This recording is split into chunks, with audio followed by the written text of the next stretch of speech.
Esto es Por Ahí Vamos, podcast que aborda personajes y hechos de la historia y la cultura cubanas, rescatando pasajes y anécdotas menos conocidos. Es un espacio que ofrece la emisora Radio Reloj, único canal de información continua del mundo, para disfrutar de sucesos curiosos de los que poco se habla. Hoy volvemos Iraida Calzadilla y Eduardo Quintana para hablarles de la participación del comandante Ernesto Guevara de la Serna en parte del proceso revolucionario cubano. Este espacio cuenta con la valiosa intervención de Disamis Arcia Muñoz, investigadora del Centro de Estudios Che Guevara, quien abordará varios aspectos sobre el legado político de un hombre universal. Así es, el comandante Guevara, el argentino cubano ícono de la izquierda mundial, a 95 años de su natalicio el 14 de junio, sigue irradiando su fe en la justicia humana y ratificando sus palabras cuando afirmaba que el deber de todo revolucionario es hacer la revolución. Desde los días de la preparación en México y la travesía en el yate Granma hasta su asesinato en 1967, el Che Guevara estuvo entre los más destacados ideólogos de la Revolución Cubana, junto a un hacer activo en las organizaciones de su estado, donde asumió diferentes cargos en la administración y el gobierno.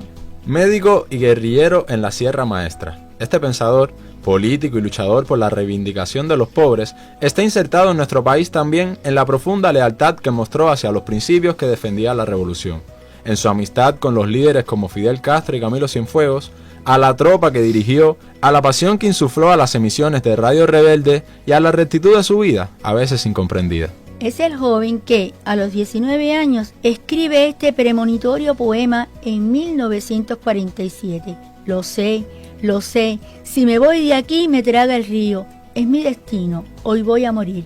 Pero no, la fuerza de voluntad todo lo puede, están los obstáculos, lo admito, no quiero salir. Si tengo que morir, será en esta cueva. Las balas, ¿qué me pueden hacer las balas si mi destino es morir ahogado? Pero voy a superar mi destino.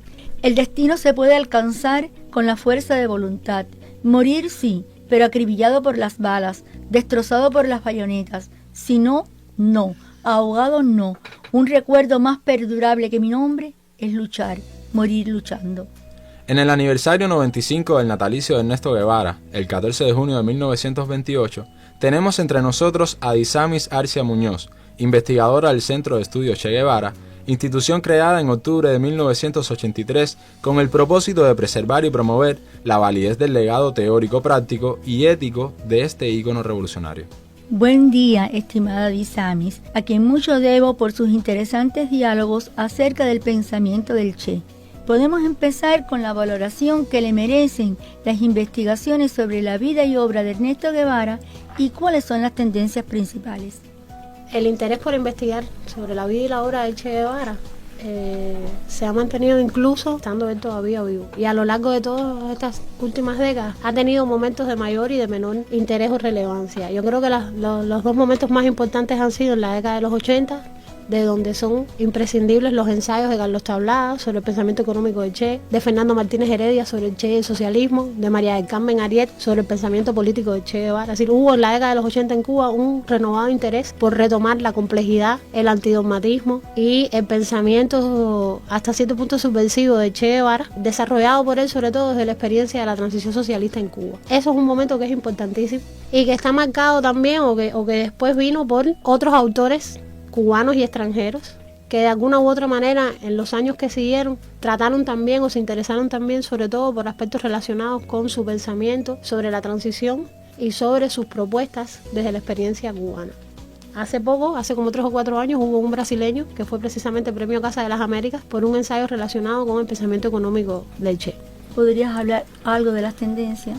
Lo que pasa es que junto a este interés de investigadores y de pensadores sociales como los que yo nombré, también ha habido siempre, sobre todo desde el pueblo, sobre todo desde la gente que convivió con el ejemplo de Che Guevara y que lo veía en la televisión y lo veía en los trabajos voluntarios y lo veía en los recorridos, siempre también se quedó impactado por esa época el interés por conocer más de él, el interés por verlo más allá del líder, más allá del dirigente, y eso también ha representado una amplia producción o de recopilación anecdótica en torno a la vida y la obra de Che Guevara, en torno a, yo creo que la necesidad de ir recuperando como si fuera una especie de tela de araña o de gran rompecabezas, aquellos momentos experimentados en la vida cotidiana que de alguna manera los acercan a facetas que muchas veces la gente o que muchas veces nosotros mismos como espectadores, ¿no?, vemos como algo un poco más difícil de alcanzar, como algo un poco más lejano. Eso, lo bueno que tiene es que es expresión de una necesidad de mantener cerca al Che Guevara, que es expresión de una necesidad de tenerlo con nosotros. Pero lo malo que tiene es que también muchas veces esos acercamientos a veces carecen del contexto, carecen también de acompañarlo con un diálogo, con una articulación, con las maneras en que su pensamiento fue evolucionando y fue elaborándose y reelaborándose. Y a veces entonces nos quedamos con el pedacito de la pieza de rompecabezas y nos perdemos el big picture. Hacemos una pausa en la entrevista y hablemos ahora sobre la declaración del Che como ciudadano cubano por nacimiento, atendiendo a los valiosos servicios prestados a la revolución, proceso que desde su propuesta hasta la publicación en la prensa se dio entre el 7 y el 10 de febrero de 1959, fecha muy cercana al triunfo del 1 de enero. Eduardo, el Che fue citado al Palacio Presidencial, hoy Museo de la Revolución, sitio donde radicó el primer Consejo de Ministros del Gobierno Revolucionario y órgano que comunicó el otorgamiento. La disposición se basó en el artículo 12 de la Constitución, que precisaba serían cubanos por nacimiento los extranjeros que hubieran servido en la lucha contra la tiranía en las filas del ejército rebelde durante 2 años o más, y aclaraba que esas personas debían haber ostentado el grado de comandante durante al menos 1 año, siempre que acreditaran sus condiciones de acuerdo con la ley vigente. Otro momento importante fue el 23 de febrero de 1961, cuando se constituyó el Ministerio de Industrias y fue designado el comandante Guevara como su titular. Días después, en el despacho del presidente de la República, Osvaldo Ortigoz Torrado, fue el acto de juramento junto con otros recién nombrados ministros. En representación de todos, Che Guevara expresó que los cambios eran para llevar adelante una nueva etapa de institucionalización en el proceso revolucionario cubano.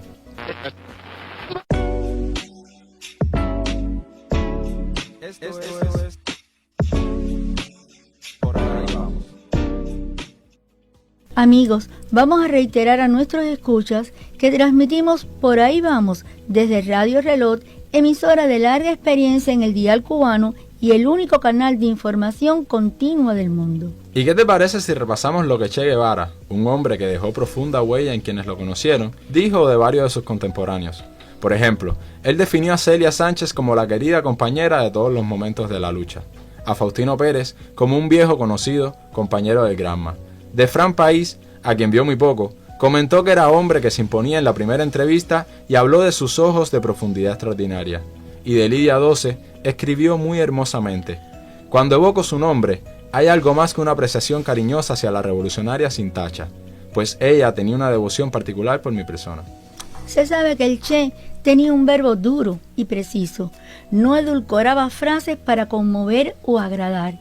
Quizás por ello, al releer sus escritos se siente la veracidad de las palabras dichas sobre varios de sus conocidos.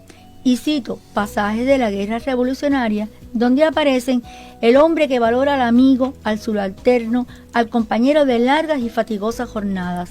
Por ejemplo, a Roberto Rodríguez Fernández, el vaquerito, dijo, demostraba que la realidad y la fantasía para él no tenían fronteras determinadas, y los mismos hechos que su mente ágil inventaba, los realizaba en el campo de combate.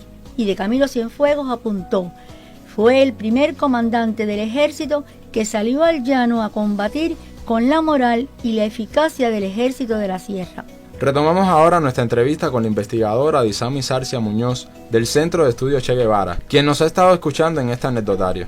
Disamis, en su percepción, ¿a qué se debe que se profundice más en lo anecdótico y no en lo que realmente proyecta el pensamiento político, económico y social de Ernesto Guevara?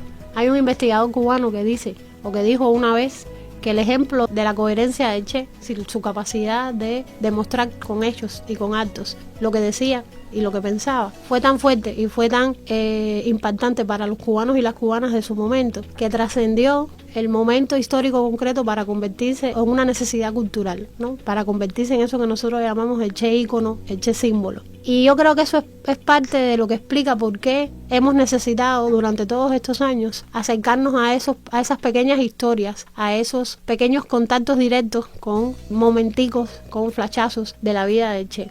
porque nos ha hecho falta seguir construyéndonos nuestro propio mito, nuestro propio Che, que no siempre esa construcción pasa, desafortunadamente, por lo racional o por el conocimiento acumulado de manera metódica o de manera científica. Ahí entra entonces el gran desafío, ¿no? En combinar esas necesidades que tenemos, en las que el Che nos sigue haciendo falta, en las que seguimos utilizándolo como mito movilizador de voluntades, y entonces enriquecer esos anecdotarios, enriquecer esas pequeñas piezas de rompecabezas con contextos históricos, con procesos de sistematización, con conocimientos e interpretaciones un poco más teóricas o por lo menos más sólidas de eso que acompañan el pedacito con los que uno casi siempre se queda. Gracias, Disamis. Vamos a hacer un momentico un paréntesis, y yo creo que en esta travesía por la impronta del Che es bueno retomar su diario en Bolivia, una escritura de anotaciones breves, austeras como su conducta, con pinceladas de humor, preocupaciones por los enfermos y la minuciosidad del quehacer en el campamento. Vale la pena repasar esos apuntes y descubrir la pertinaz lluvia de enero, la crecida del río, el asedio de la ayahuasca,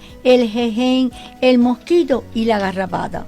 Hay una jornada que titula Día del Boro, y se refería a las larvas de mosca sacadas a varios de los guerrilleros. También habla en ese diario del comienzo del estudio del quechua, lengua nativa de los pobladores del antiguo imperio incaico.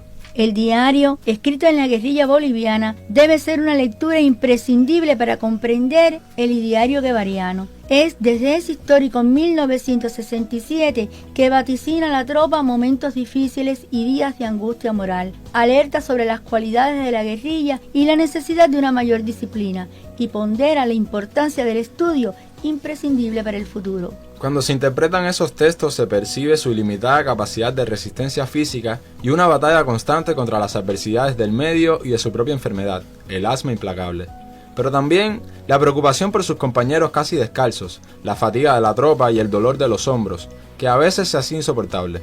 Nuestro Che, para todos los tiempos, estuvo siempre en la moldura de su propio ejemplo. En particular, quiero destacar algunas citas en la edición del Diario del Che en Bolivia en noviembre de 1996 que hizo el comandante en jefe Fidel Castro. En las palabras introductorias expone: gracias a aquel invariable hábito suyo de ir anotando los principales hechos de cada día, podemos disponer de una información pormenorizada, rigurosamente exacta e inapreciable de aquellos heroicos meses finales de su vida en Bolivia. Y a continuación, el líder cubano precisa que esas anotaciones, no escritas propiamente para la publicación, le servían como instrumento de trabajo para la evaluación constante de los hechos, las situaciones y los hombres, a la vez que daban causa a las expresiones de su espíritu profundamente observador, analítico y muchas veces matizado de fino humorismo. Fidel afirma que están sobriamente redactados y poseen ininterrumpida coherencia desde el principio hasta el fin. Disamis, ya vamos al segmento final de la entrevista y hemos querido en Por Ahí Vamos mostrar al guerrillero, al médico, al internacionalista, al hombre de una disciplina feroz. Ahora bien, me gustaría conocer su opinión acerca de que si el Che es una figura cuya trascendencia está marcada por la relación orgánica entre su pensamiento y la vida práctica, ¿cuánto se ha profundizado en los estudios hacia esa dirección? Bueno, no lo suficiente. Desde el Centro de Estudios Che Guevara siempre la opción y la apuesta ha sido por que el lector, el que se interese, el joven, conozca al Che Guevara por el propio Che, que lea sus trabajos, que consulte sus anotaciones, que afortunadamente pueda recorrer a través de las propias palabras que el Che fue escribiendo durante toda su vida, que pueda recorrer ese camino y que saque sus propias conclusiones. Lo que pasa es que muchas veces ese acercamiento al Che Guevara siempre tiene una mediación de terceros, de cuartos, de interpretaciones de lo que fulano entiende que debió haber dicho en tal libro o en más cual anotación. Y entonces, aunque la apuesta del centro siempre ha sido proponer al Che por el Che, visibilizar al Che por el Che y proponer en ese acercamiento el diálogo que toda su vida él estableció entre las experiencias vitales que fue teniendo y los estudios que se fue planteando hacer a partir de las necesidades que sintió, ese diálogo entre la vida que estaba viviendo y la teoría, las explicaciones, las interpretaciones que le permitían entender eso que estaba viviendo. Eso todavía no es lo suficientemente conocido,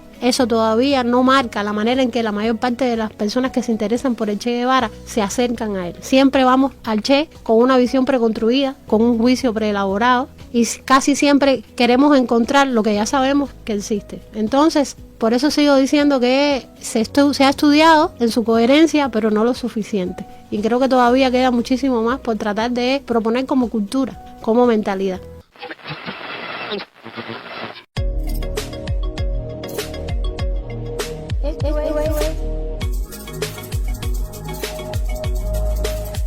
Por ahí vamos. Damos gracias a Disami Jarcia Muñoz, investigadora del Centro Estudio Che Guevara, por haber profundizado en el pensamiento del comandante Ernesto Guevara y su trascendencia hasta hoy. Pero ya estamos despidiéndonos, recordándoles a quienes nos escuchan que hoy estuvimos con ustedes en el podcast Por Ahí Vamos, un espacio que ofrece la emisora Radio Reloj desde su sede en la Rampa Habanera en el corazón del Vedado, Cuba. Esta historia contó con guión de Iraida Calzadilla Rodríguez, realización de Eduardo Quintana Limonta y asistencia de Ariel González Calzada y Boris Luis Leiva Padrón. Búsquennos 2 veces al mes. Pronto estaremos con ustedes con una nueva propuesta para desempolvar la singularidad de los acontecimientos y rescatar las microhistorias que también conforman el patrimonio cultural de la nación. Aquí, desde la emisora cubana Radio Reloj, por ahí vamos.